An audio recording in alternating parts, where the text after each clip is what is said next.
Hey everyone, Blake Lovell, Southeastern 14, back here to look at more SEC basketball roster movement, which, as you guys know, it's just it's all the time. Like this is roster season. Like we got a Final Four to be played on Saturday, but no shortage of things going on in terms of SEC basketball rosters. So let's jump into it. We're going to look at some transfers. We're going to talk about one significant return and some of the I think some obvious guys headed to the NBA draft. But let's start with Tennessee because Tennessee had some roster movement take place on Thursday.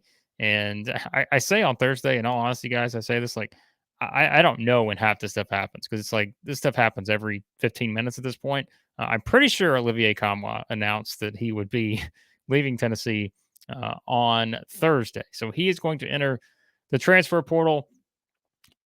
Yes, I think there are always ones, as we say, that surprise you. And I think he was one that, we could see for the Vols. You heard Chris and I talk about him a lot this season. We're pretty sure we put him on our all underrated team. And I think Chris may have picked him when we did our SEC basketball draft. So he wound up on Chris's draft team. And, the reason why is because we just talked about sort of what he could bring to the table for the Vols. Minutes wise, I think he ended up, kind of winding up. He played 20-ish minutes a game, somewhere in there. That was kind of the theme throughout the season. He had some games where he went over 30 minutes playing there, but I think the two games that stood out, and I've seen people mention this, Duke, he had 27 points in that win over Duke. That was obviously a huge performance that catapulted Tennessee to that victory to get him to the Sweet 16. The Texas game, he had 27 points in that one too. He went 12 of 15 from the floor in that one. I had to go back and look at the numbers, but I forgot just how remarkable he was, scoring the ball in that game, 82-71 victory for Tennessee in that one. So you could see the upside, I think, with someone like Olivier Nkamhoua. And, when you just look at the size, a 6'9" guy who, again, could sort of play multiple positions, I think, in the front court for them, could do some different things, could step out, make some shots, as we saw in that Duke game, hit 3 threes. That wasn't a real consistent thing, but we did see him do that occasionally, step out and make some of those shots. And so I think the question becomes, as we always say, and I'm going to look up some of these numbers in particular, but everyone asks, right? It's why leave? What does it say about Rick Barnes? What does it say about Tennessee? What does it say about Olivier Nkamhoua? You guys know what I'm gonna respond with that. I don't know. Like you never sort of know the motivation. It's the era of NIL. You don't know what opportunities are out there. Um, and again, you're talking about a guy who averaged, I had to look it up, 25.4 minutes per game this season, played in 36 games. Go back to last season, averaged 21.5, minutes per game. I thought this was kind of a step forward in his development. I think you could see that this season. Went from averaging 8.6 points to 10.8 points per game. Rebounding numbers about the same. So again, is it fit? Is it all those other questions that people are going to ask? It's hard to know the answer to. This was one that surprised me a little bit because I sort of looked at him as, you could see him continuing, I think, to take that next step as a player, but you just don't know why guys transfer. And that's just, the way it is sometimes. I think you could see the upside with Olivier Nkamhoua. You could see him, I think, finding a little more consistency. But, as with the entire Tennessee team, sometimes it wasn't always there offensively, but I don't know that was always him either. Because, I think if you talk about a guy who had, sort of varying roles at times, he would play those 20 something minutes a game. But, sometimes he would be relied upon to have that sort of scoring load that they needed to win games. Other times, when Vescovy or Ziegler or guys like that were making plays, maybe didn't have that same sort of option there to do that. So we'll see what happens with Olivier Nkamhoua. I think he's I think he's a really good player, and I think it'll be interesting to see kind of where he winds up. Because as I always say, you just don't know. You don't know what other opportunities are out there for a player like that. And I don't know that I'm willing to just go into this being all about, well, what does it say about Rick Barnes or the program or anything like that? I don't know that you can necessarily go that route right now with that. Although I know Tennessee fans are frustrated that they did not advance beyond the Sweet 16, but that is sort of a different part of the discussion. on that. But Olivier Nkamhoua enters the transfer portal, so he will exit Knoxville there, and we will see where he winds up. All right, let's talk about an addition to a roster. That is Florida picking up EJ Jarvis from Yale. So the Gators with, I think, a pretty nice pickup here for Todd Golden and his staff. As you look at Jarvis coming in, someone who is older, and as we always say, same with Kamwa. If he lands somewhere, that may be a team looking to get older. You can get older with a guy like EJ Jarvis, who is kind of a guy who's played past couple seasons there at Yale. I go back, let's see, averaged 22.2 minutes per game this season, shot 55% from the floor, 11.3 points per game, 5.5 rebounds per game. And again, I think those shooting percentages are nice to see. Someone who can, I think we just kind of look at some of the notes on him. I think you've got someone that will not just help him on the offensive end, but he'll help him on the defensive end as well, probably. So again, knowing kind of where Florida's at, it was an interesting season for the Gators, as we said. I don't think I thought it was disappointing, certainly. I don't think they met the expectations they wanted to in Todd Golden's first season.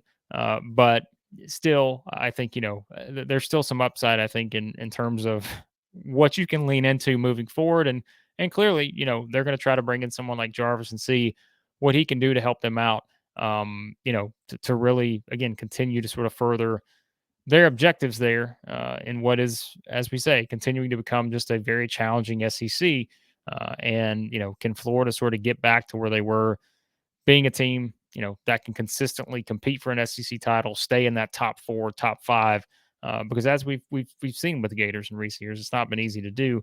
But yes, so I think Jarvis is someone, as we always say, it's all about chemistry, all about fit. We'll kind of see how he fits into the puzzle there for the Gators, but I do think he is someone that will help them out on multiple fronts. He did average 1.5 blocks per game too, because like I said, not just a guy maybe looking at offensively, but someone that will help them from a rebounding standpoint. On the interior, defending, maybe blocking some shots, those kind of things. And like we talked about, has some good size there. As a 6'8" forward player. So Jarvis heading to Gainesville to join the Gators roster. As for the rest of the Gators roster, I'm not even going to go into all this stuff yet because we won't look at rosters until like May, full assembled rosters, because we know people are going to continue to go in and out when it comes to transfers. So we'll kind of hold off on doing that for now. But EJ Jarvis joining the Florida Gators. All right, a big return for all of our Arkansas fans out there. You knew we'd get to this eventually, and we are going to talk about Trevon Brazile announcing that he will be returning to the program next season. Not that I think there was ever a lot of sort of mystery surrounding that. I really sort of felt like that was the route it was going to go, but it is significant because we talk about sort of the guys we know who are going to be exiting Arkansas in terms of, we'll talk about one in just a second, but, they're obvious guys are going to be leaving in terms of NBA stuff. And, you're going to, be putting together what Muss always puts together. He's going to have some good young players coming in. He's going to really attack the transfer portal, which, as always, if you see a player enter the transfer portal, probably going to be contacted by Arkansas. That's just how it works. They're going to do their due diligence to see if there's something there. But we know, they've also got two, top tier recruits coming in thus far. And again, you have to replace some guys. So getting Brazile back, you guys know if you've watched the channel, man, we were so high on him.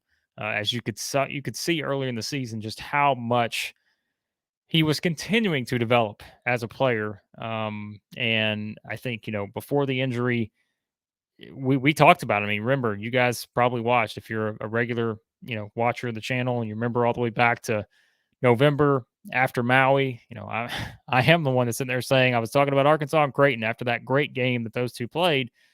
And I said, look, these are two teams that look like they can win a national championship because one of the reasons why was, the expectations Nick Smith was going to come back and play a full season beyond that point. But then it was also just the breakout stardom of Brazile. And, we could just see earlier in the season, he was giving them things that you didn't have another skill set like that on the roster. And I think that was so important to have him and we can play the what if game and all of that. Um, it would have been different. Let's call it what it is. I mean, if they had him for an entire season, Arkansas probably doesn't hit some of those bumps in the road that they hit because I just think he was becoming that good in terms of his role and what he could get, someone who could step out and make shots. Remember, we talked about all season with Arkansas, a team that just could not consistently make shots from outside. We saw earlier in the season, he was able to hit, I think he had 3 games of these small sample size of games that we saw from him where he hit at least 3 threes. And that would have been, I think, for this kind of team, invaluable to have. But it was also all the other things he could do too. It was the rebounding.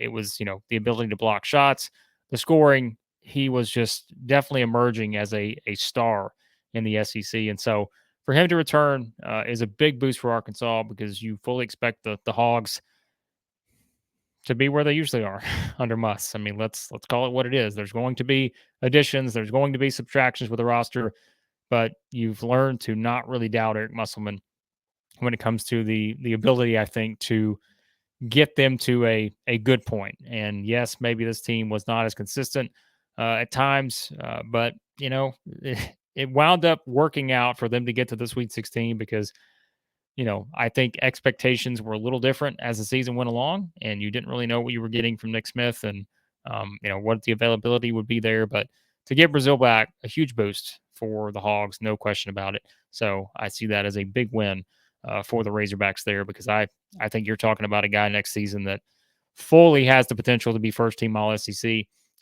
And as always, it's how you see a guy come back from an injury like that. But assuming all is good there, I think it's going to be really fun to watch his development again now going into the next sort of part of his game here in his second season at Arkansas. So Brazile returns to Arkansas there. Now we kind of alluded to it, some subtractions, which we know one guy in particular that's going to be leaving, and we fully expect there to be a second. We talk about NBA projections and all that. Nick Smith is going to be headed to the NBA, as are some of the other ones we've seen around the SEC here over the past couple of days. Nick Smith is entered the draft. No surprise there. Brandon Miller in Alabama. No surprise there. Jacob Toppin at Kentucky, who we'll talk about here in a second. He also is foregoing his final year of eligibility in Lexington and will head to pursue his NBA dreams there. But starting with Nick Smith, we documented. There's no reason to go into it, that much because we've said it so many times. Yes, like we fully would have loved to see what an entire season looked like if Nick Smith is fully healthy from the start. Not just what Arkansas could have achieved, perhaps, but his game, just to see how his game would have developed over a 35 game stretch or whatever in college basketball. That would have been a lot of fun because I do think he's a really good talent. I just don't, for whatever reason, the injury just, man, it just kept like, you just had those stretches where thought he was back, then you had to miss some games. And so you never really got the full Nick Smith experience. And I think that was certainly frustrating for him, I'm sure, but also for fans because they wanted to see, I think, this guy be out there and really be able to contribute on a regular basis. But that just didn't happen, because of the injury. So frustrating in that regard. But look, he's going to end up being a top 10 pick in the NBA draft and has all the potential to go excel at the next level. There's no doubt about that. So Nick Smith headed to the NBA again as Brandon Miller. Obvious one there. We know he's going to probably be, I don't know, he'll be a top 3 pick, just a matter of where he goes. So yeah, I think that was another one that you never had any doubt that he was not going to be returned to Alabama and would be headed into the NBA after winning SEC Player of the Year. And just we know what he was able to do there to push Alabama into the top overall seed in the tournament.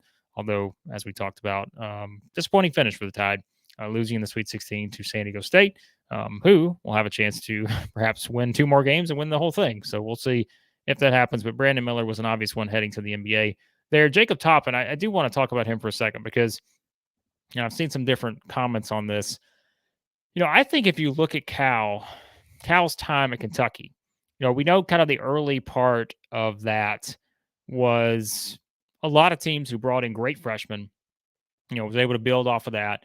And you'd have a lot of one and done guys who would, achieve some success at Kentucky and and then go on and just be, superstars at the NBA level.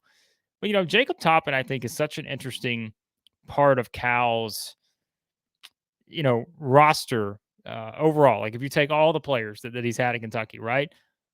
Maybe you're not putting Jacob Toppin and say, oh, he's the most talented guy that's ever, come through there while Cal's been there. But I do think when you look at the development, I think he has to be considered, probably one of the more developed players we've seen, since he got there. And again, I'm not, I know Kentucky fans are frustrated with Cal, so I'm not saying it's just Cal pushing all the right buttons, but that does play a role.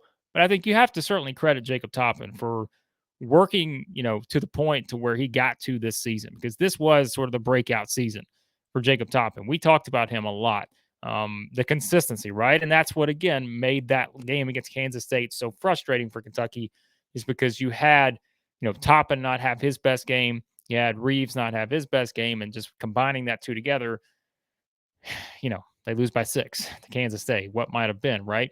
But I don't think anyone that should not, let anyone sort of ignore just how consistent he became for this Kentucky team. And again, just developing his overall game. I think you could see sort of the leadership, aspects of him too, really on full display with a team like this season. And yeah, so good for Jacob Toppin, because again, you never really know, how it's going to, especially at Kentucky, where, the expectations are what they are. And probably in this day and age too, where there's so much roster movement, you're going to be playing with a lot of new guys each season. But yet, you see just I think, trajectory of his game. And so I think it is worth noting, give him some credit, because he really kind of transformed himself into a really, really good player at Kentucky. And, we'll see what the NBA holds for him and what the prospects are there. But I don't think that should be forgotten in terms of this was a guy who came in from Rhode Island. Was a matter of seeing how he would kind of eventually, fit into the equation at Kentucky. And as usual, it's not always a guarantee at Kentucky. You just don't know based on how the roster is constructed. But I just thought it was a lot of fun to watch Jacob Toppin become the player he became at Kentucky. So I would put him on that list of, the guys who have certainly improved their game the most at Kentucky while Cal's been there. So no question about it. So pretty fun to watch Jacob Toppin grow as a player, and hopefully we'll continue to do that as well at the next level. But all right, guys, there you go. There are some quick thoughts here on the most recent movements.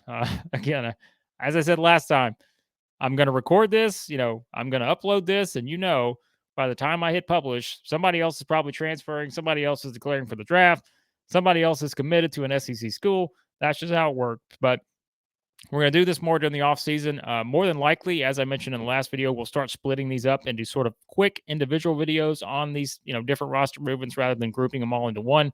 But hey, that's what we have to do sometimes when there's as many as these. So I decided to put them all in here as one. So again, to recap, Olivier Nkamhoua, Tennessee, transferring from the Vols. EJ Jarvis is committed to Florida, so he'll be signing there from Yale. Trevon Brazile returning to Arkansas. Nick Smith, Brandon Miller, Jacob Toppin, all off to the NBA. And I'm sure there are some that I have missed. And if you thought I've missed some of them, go back and watch the last video we did on Thursday, because I may have discussed some of them in there. But there you go. A lot of roster movement in SEC basketball. Still got a Final Four to be played, and there will be more roster movement to come for sure. So, again, be sure to hit that subscribe button, guys. Hit that like button. We appreciate you as always. As you can see, we're trying out some fancy new, real fancy graphics, right? Like we're trying out some new stuff here on the channel, and we're going to have you covered here throughout the offseason in SEC basketball. Of course, we're going to have you covered SEC baseball-wise too. Blaine's got you covered SEC football-wise in the offseason. So a lot of great stuff here on the channel. So if you're a fan of any team in the SEC, be sure to hit that subscribe button. A lot more on the way, and some fun guests lined up as well coming up here, SEC basketball-wise. We will get some coaches on. We'll have some analysts on. We got a lot of fun stuff in the works. So hit that subscribe button. We appreciate you guys. Check out that description below if you're interested in advertising, all that good stuff. As always, a big thanks to our friends at Bearded Iris Brewing for helping us out as a proud sponsor of Southeastern 14. And we appreciate you guys. And again, we'll talk to you soon here at Southeastern 14.